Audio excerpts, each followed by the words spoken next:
Welcome to the new retrospective on the Battle of Bakhmut.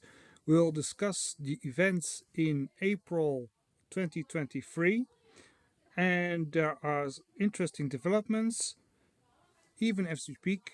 So let's get started. So the first event on April 1st, which I missed in my last retrospective, was the attack on Biloholivka.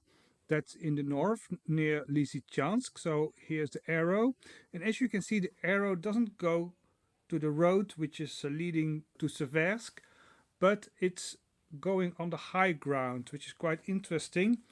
Unfortunately, I have no clear idea about the exact military units of Ukraine in that particular sector because my sources, in particular military land, they don't give any detailed view of this map of this area. So we have to just assume that these are the units present, like 4 brigades. So this attack led to a small bulge, and currently there is fighting for the area between the Severodonetsk River and this bulge, but there's no result. At least in this month, there was no result regarding this front sector. There were no other developments in this sector, so let's focus on the Bakhmut sector. So there was a sudden attack in the direction of the supply road, the southern supply road, and there was a northern attack, and that one went in the direction of the high ground, in the direction of Kramatorsk. And I think that was one of the attempts to make a big encirclement. At least I remember this attack happened around the 1st of April, and this is an indication that the Russians still try to encircle the troops which are in Bakhmut in a bigger encirclement rather than going through the town itself.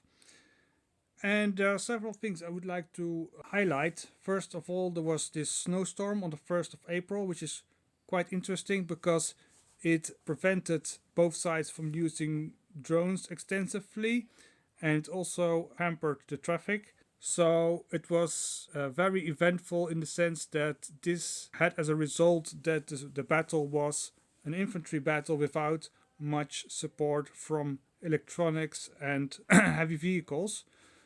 And there were also rumors on the 1st of April of tunnels going into Bakhmut.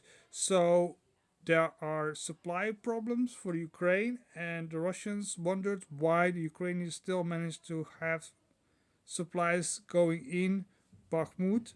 And one of the rumors was the tunnel going into Bakhmut. So now Russia controls a little more than 90% of Bakhmut, and so far we have not seen any evidence for tunnels. But it's very interesting to note this kind of phenomenon of the rumors during wartime, because even if they're not true, they're indicative of the mindset and the thoughts on either side. So it's also interesting to note that the sudden change in weather, meaning the snowstorm, also led to speculation that the Russia has this kind of capability to influence the weather. And this goes all the way back to the Vietnam War, when the Americans supposedly also changed the weather, and they managed to prolong the monsoon raining season, which led to a lot of troubles for the Vietnamese. But so far I have not seen any evidence for these weather weapons. Of course, there are admissions from the American side that they have tried to influence the weather in Vietnam, but I'm very carefully about this kind of claims, because a lot of times war is about psychology, and of course you would like to let the enemy or your enemies believe that you are all powerful and that you have this kind of abilities, even if you don't, because it gives you a kind of advantage, and it's psychological warfare, I would say. So it's very interesting to see these rumors about the tunnels and weather, but without further ado, let's zoom into Bakhmut. So this is the close-up map for Bakhmut.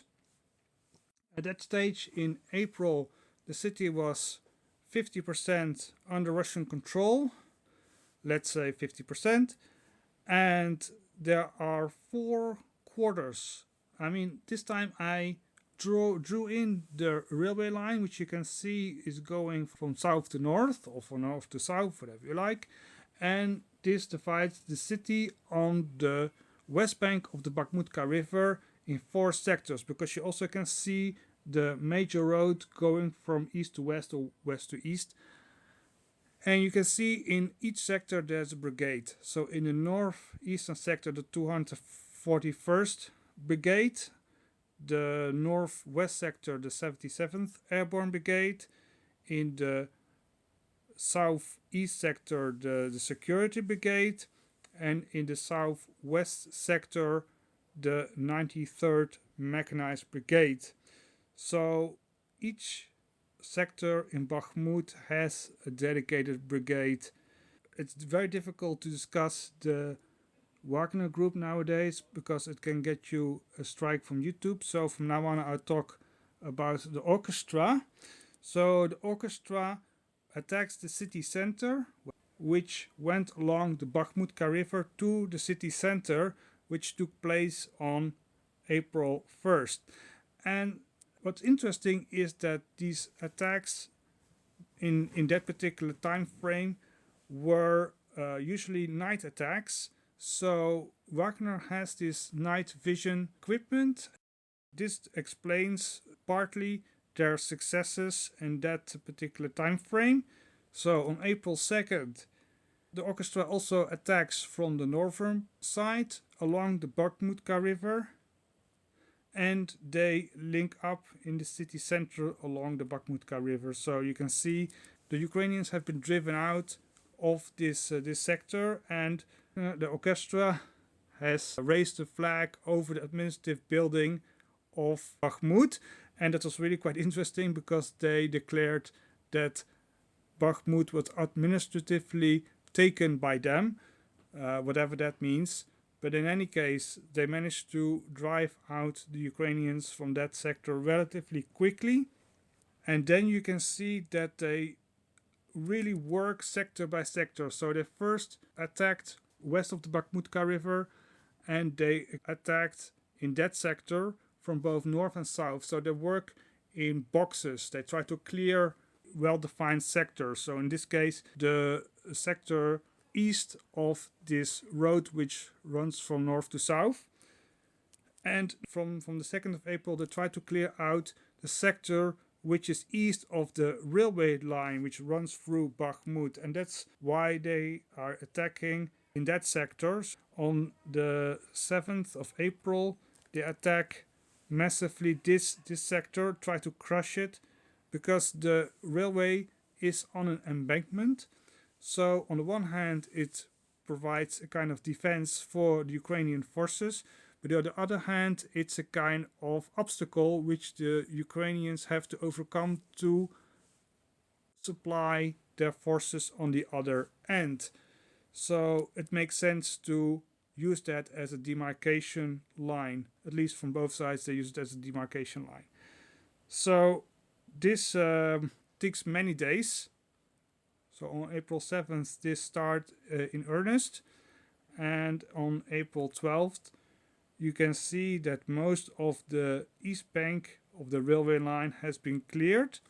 And that also means that it took them 5 days to clear this sector. So again, on April 1st and April 2nd, you can see a lot of advances. But later on, between April 7th and April 12th, they managed to drive the Ukrainians away. But it's very difficult for them. And still, the Ukrainians have a small bridgehead east of the railway line.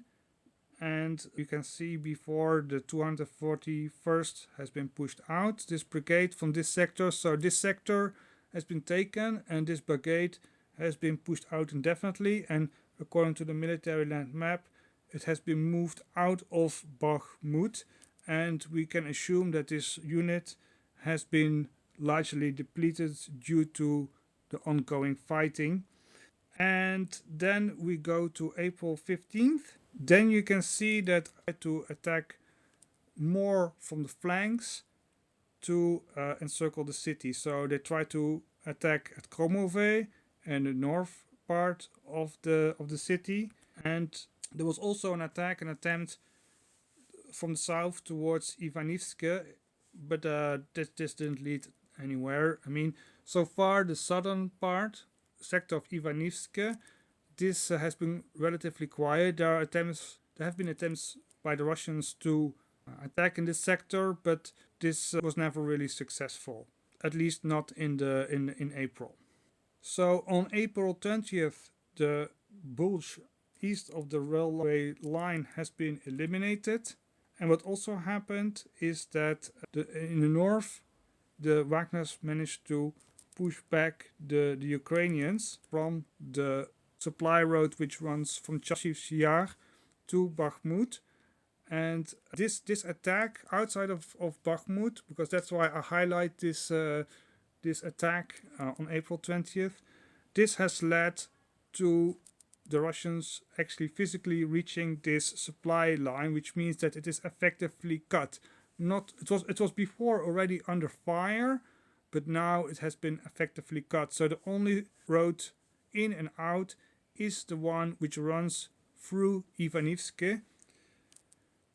And this is quite significant for the developments inside of Bakhmut. In the ensuing days, there were no major development until the 26th of April. You can see that there's an interval of 5 days. So between April 2nd and April 7th, when Wagner resumes the attack, or the orchestra I should say, there are 5 days. And now again on April 20th and April 26th, there are 5 days of relative inactivity. So now they attack over the railway line from different directions, and this has been a major attack. So on the 26th you can see that there's this concerted effort in the north, and on April 28th you can see there's also a concerted effort in the south. So there's a major attack in an attempt to actually more or less overrun the city. Although we should emphasize that Wagner's, they work very methodically and they try to clear out sector by sector, as I said before. But nevertheless, by April 28th, there is a major attack ongoing in Bakhmut. So this has led to another advance, which you can see here on April 30th. The Russians, they reach the second supply road. The most interesting advance has been in the south, in the sector of the 93rd Brigade, because there you can see that the Wagners, they managed to reach the supply road running from Ivanivske on the outskirts of the city. So this means that basically the last major road has been cut of the troops within Bakhmut. And this also means that the Ukrainians are in a kind of semi-encirclement. It must be very hard for those remaining troops to get out. So the 77th Airborne Brigade, which we saw several months ago, playing a major role in rebuffing the orchestra in the Seversk bridgehead, is now threatens to be encircled. At least it will be very difficult to extract this brigade, which is a big loss for Ukraine, because these are the elite troops of Ukraine, the airborne troops. So Ukraine is in a pickle. If they don't retreat out on time, these troops will be irrecoverably lost, and it also can lead to a collapse of the front line, which can allow the orchestra to have momentum and storm into Chasiv Yar. But again, there is this river going through Chasiv Yar, and there are these heights which you can see also around Chasiv Yar, and the forests. So it will be quite difficult to overcome these obstacles. But if the Ukrainian retreat turns into a rout, then anything is possible. But so far the Ukrainians have held themselves really well. Despite all the pressures and all the losses, discipline and morale are maintained to a sufficient degree to at least resist the Wagner attacks. So now we are at a point that Wagner controls almost, or some say over 90% of the city. And in May we will see the end game in Bakhmut. We have anticipated a Ukrainian counteroffensive. The question is whether this will happen in or around Bakhmut. It has been speculated that the city or that the Wagners will be attacked by Ukrainian forces. It remains to be seen because now it's still the mud season, still very wet. And this plays into the hands of the Russians. So the snowstorm in the beginning of the month and the ensuing melting of the snow has led to an increasing mud situation, and this has played in the hands of the orchestra, meaning that they can attack without the fear of being attacked. And I think that's one of the reasons why they made much progress in the beginning of the month, because they knew that they would not be attacked. And now we are nearing the end of the mud season, and we need to see what will happen. But for now, it looks like Bakhmut is going to fall into the hands of the orchestra, and this is just, I think, a matter of days. It has become a matter of days. Maybe the Wagners will, just like before, enact an operational pause over several days, but they will resume the attack without any doubt, and they will take the city as far as I can see. So this was my retrospective of the Battle of Bakhmut for April 2023. Let me know in the comment section whether you think Bakhmut will fall and when it will fall.